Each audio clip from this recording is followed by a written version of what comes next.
Owayesakuba ngumqeqeshi Bafana Bafana uClive uchazwe njengethandazwe ebelizijule ijacu kuphuhliso lwebhol'ekhatywayo. LokaBakha ubekwe kwikhaya lakhe lokugqibela namhlanje kwinkonzo ekhethekileyo yasebuRhulumenteni yephondo nebibanjelwe eThekwini kwiphondo laKwaZulu-Natal. Umfi uBakha nowakhokelela iqela leBafana Bafana kwimpumelelo yendebe ye-AFCON ngo-1996 soleke kwimpelaveki ephelileyo emva kwengulo ende eneminyaka engama-78 ubudala.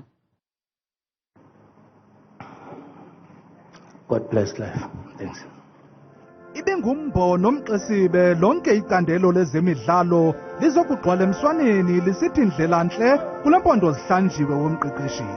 Usapho luthi esisambakanya sesithonga sihlabanisele ecabangweni kwaye bengalulanga kwaphela nanjengoko lokaBakha ebengena ephuma esibhedlele kule minyaka edlulileyo.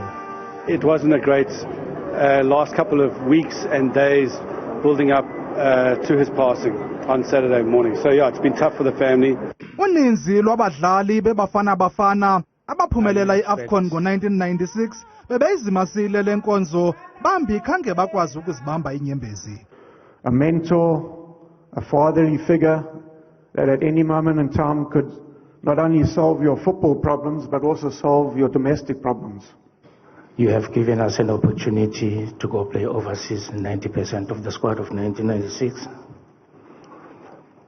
You were a good husband, a father and a grandfather, and you were like a father to us.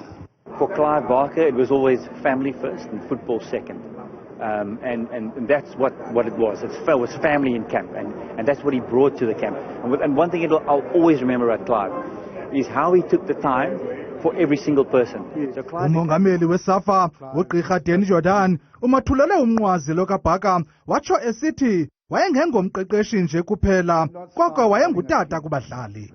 Clive started building a family, and you can see the concept of a family and then the concept of a united team.